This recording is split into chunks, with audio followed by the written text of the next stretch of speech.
Hey guys, Dave from Nerdarchy, for nerds, by nerds, hanging out with this nerd. Nerdarchy Ted. And we're going to teach you how to multiclass without multiclassing.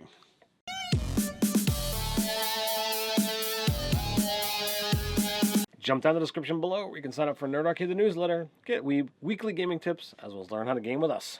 Alright, so we're going to talk about multiclassing without actually multiclassing.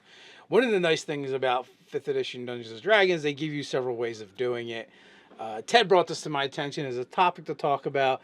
And even now, as I'm talking to you guys, I'm thinking of other ways that we haven't even thought of that kind of allow you to multiclass without multiclassing. All right, so like the premise here is if you already look at the feat selections in the player's handbook, you have Martial Adept. All right, this is going to take your character into fighter stuff with being able to get those superiority dice. You're not going to be as good as a fighter, but you're going to have those options open to you. You could take Magic Initiate. You could take Ritual Caster. Both of these are going to give you spell access from a variety of different classes. You know, Ritual Caster, has spells in Wizard, Druid, Cleric. Well, you could choose which one you want to have access to. Magic Initiate, any spellcasting class, you're going to get a first level spell and some cantrips. So you can go in any different direction from something that's a full caster. So you're already getting to dip into so many different things. If that's not enough, you have the armor proficiencies to be able to step up that through the armor progression. Oh, you're a rogue and you want to get more armor. Well, there's a way to do that. And you can keep stepping up until you get all the way to full plate.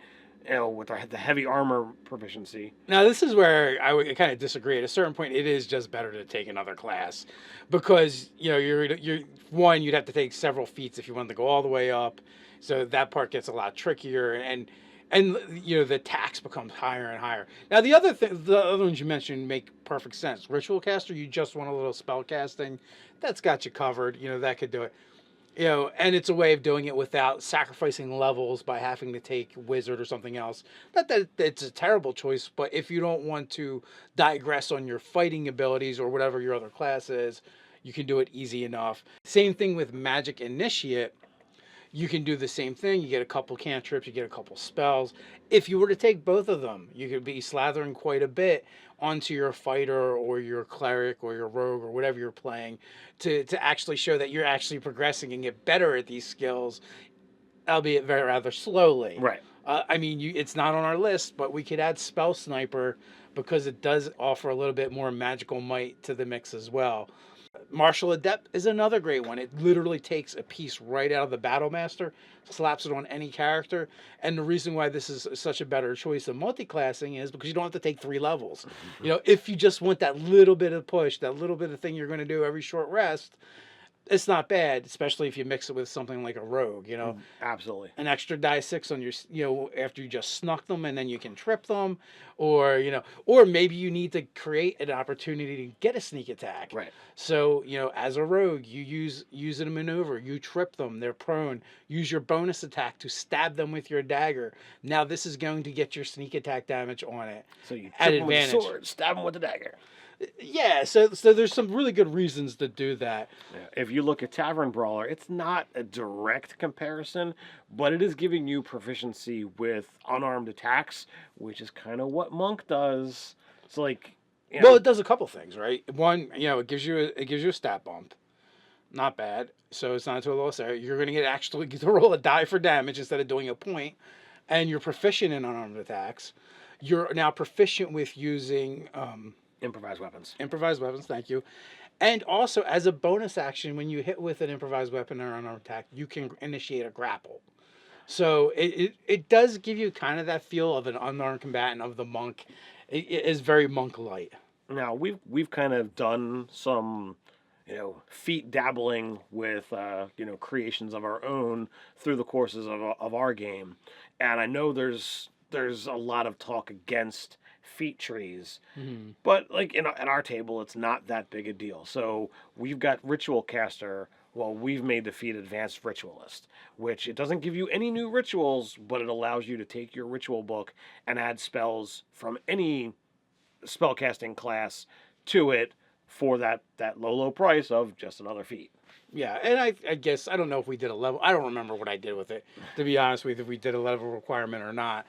But by defunct, you already have to have the ritual caster ability, or you have to take ritual caster as a feat. So I mean, a human could do it by 4th level. Mm-hmm. So But and the stuff that you get doesn't. I don't find it all that game breaking. but what because for taking the feat, it gives you just the capacity to find and learn more. So if your DM is allowing this Nerdarchy created feat, if they're not providing feat, finding the rituals throughout the course of play, you've wasted the feat. So And that kind of got us thinking too of, what are some of the other character classes that we could maybe like just cut a little sliver off of, and add them to as feats. What would make sense. And so we got to thinking, looking at it, like, what could we do a warlock? Is there like a minor pact you could create? So with I kind of came up with the idea of all right, well, you can call it minor pact, and maybe there's some kind of talk and a relationship that happens, but you have all those really cool, flavorful invocations that offer a smidgen of power. And what if you got access to one of those that doesn't have a prerequisite to it? Yeah, some of those are things that you can, cast spells without, you would be able to cast spells at will. Some of them are pretty nice. Devil's Sight, I think there's definitely a lot of cause for that. Dark vision of 120 feet and being able to see in magical darkness. If you're not building to maximize that advantage, I don't think it's going to be all that fantastic. But some warlocks have specifically done that. My idea, for that was, well, my character wants to be able to, read all writing. So Eyes of the Runekeeper has been something that I, as Ted, have been looking at that for many levels of, I don't have the warlock charisma, or I don't have the high enough charisma to do a level of warlock to really go down that path. It might not be something that he'd role play doing, but maybe after, he keeps encountering stuff that he can't read, despite everything that he's been doing to learn more languages. So, like, maybe this would be the answer for him. I also don't see a problem with allowing you to take invocations that have requirements, as long as you meet the requirements. Mm-hmm. Like, if it's a level requirement, you got to be 9th level to do this, then that's fine. As long as you're 9th level, you couldn't take it at 8th, you'd have to wait to 12th. Right. Or whatever it worked out to be. But I would just leave the requirements in place, and you'd have to meet them and be like, probably nothing there seems particularly game breaking to me. Right. We're looking at the fact that paladins and clerics, they've got the ability to channel divinity. Is that something that could be worked into a feat of like, all right, well, what if you do have like a minor favor with a deity or with an oath, and as long as you continue to follow those precepts, those guidelines, you can use that divinity. Channel divinity once, instead of once, a short rest, maybe once a long rest. Right. So you just get to do it once a day. And the other thing too is, though, if you actually happen to have channel divinity already, it just adds 1 to it. Like, I like that idea. Mm-hmm. And I think channel divinity is every short rest, right? Mm-hmm. So the way I would do it is, if you're a non-divine caster already that doesn't access channel divinity, once per day. If you actually already get it, you just get an additional 1. And it would work, it would default to however your channel divinity normally works. Right. So if it's 1 per short rest or 2 per short rest, then it just increases by 1.